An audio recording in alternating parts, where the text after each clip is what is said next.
All right. Hi. Thank you for joining me today. Um, No could, problem. could you state your name for the viewers? Sure thing. Travis Jones, All right. Travis Jones. Thank you, Mr. Jones.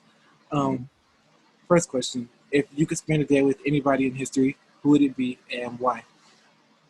Um, I think if I could spend a day with anybody in history, that's a lot of people. Yeah. But if I had to break it down to just one person, it would probably be Desmond Tutu, from South Africa, Archbishop of South Africa. I want to know what it was like to go through the Reconciliation Council, the Truth and Reconciliation Council that they did after apartheid. Um, because that is, as far as I know, the first time in human history where you had genocidal death rates Mhm. and a forgiveness council that counterbalances it, right? So what do you do to people who have actively tried to imprison you, kill you, and hurt your children? We forgive them, right? Like just that rationale alone. So I would love to know, from his perspective, how did it feel to go through it? Um, what the limitations were. If he could do it again, what would he change, right? Because I think, granted, it did have huge limitations. One being the lack of prosecution of certain individuals and the lack of economic redistribution that happens after apartheid. But I would like to know, um, in particularly, in particular, what how did that change? How did that change who he was, and how did that change how he administered the gospel, or even on a political spectrum? Like how did that change South Africa? I would really love to know that from a personal standpoint. That was a great answer. I was really invested in what you were saying. Sorry, it's so Yeah. long-winded. My Oh no, that's bad. good.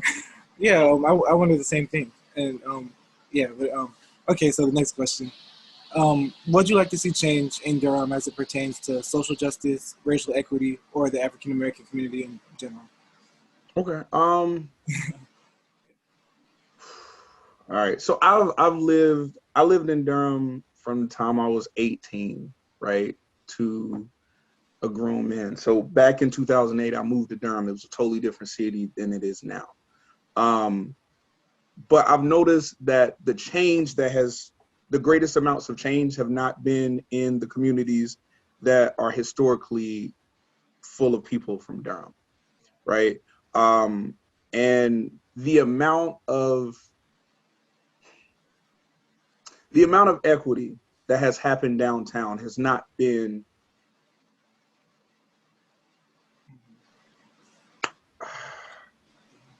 it's kind of like giving your face a whole new makeover, but your body never changes, right?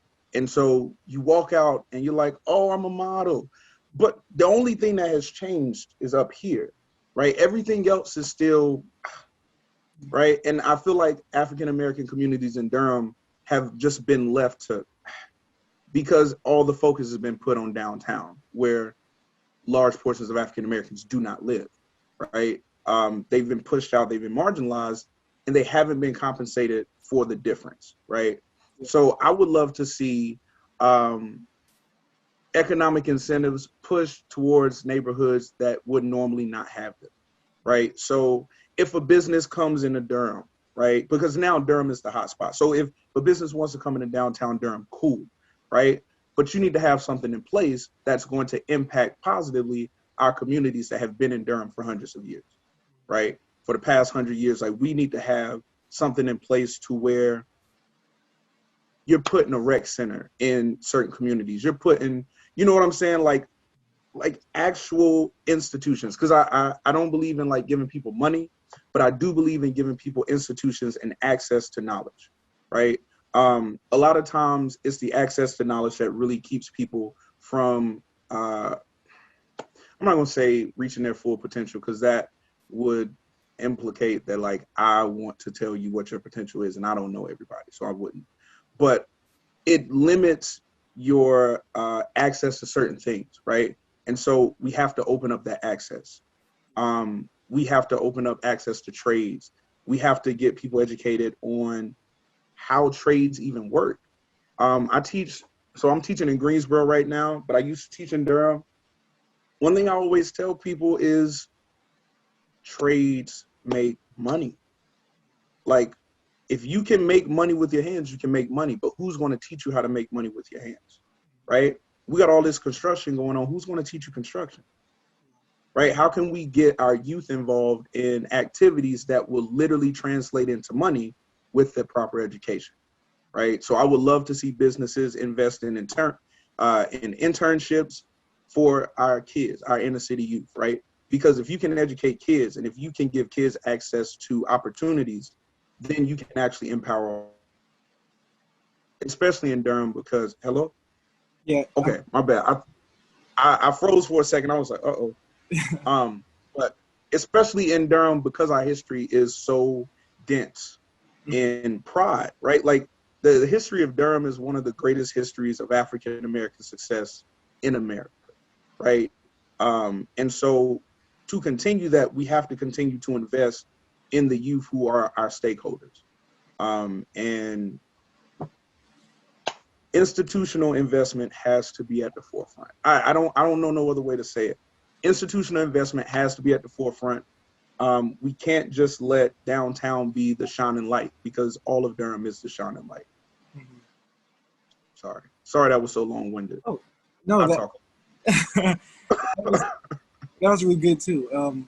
I really appreciated it, and I like how detailed and in-depth it was, and it's something that people can take and seriously apply after watching this. So, yeah, because Durham, I miss Durham so bad, man. I tell my students all the time, I think they hate Durham because of how much I talk about Durham. I mean, it's a great city. Even the fact that Durham has a committee on the affairs of Black people, and they actually have power in Durham, that speaks volumes, right? The fact that people will actually listen, the fact that people want to have the conversation. Now, granted, the conversation and the implementation are two different things, but if you're willing to have a conversation, eventually somebody is going to be willing to implement it. Yeah. And so that's outstanding, right? The work y'all do is invaluable. I'm super proud of you for doing it. Like, you know, like it really makes me happy. Really proud of you. Thank you. Right. End the recording here so that so it's not too long for YouTube. And then my bad. Yeah. It's fine. Okay, so, thank you.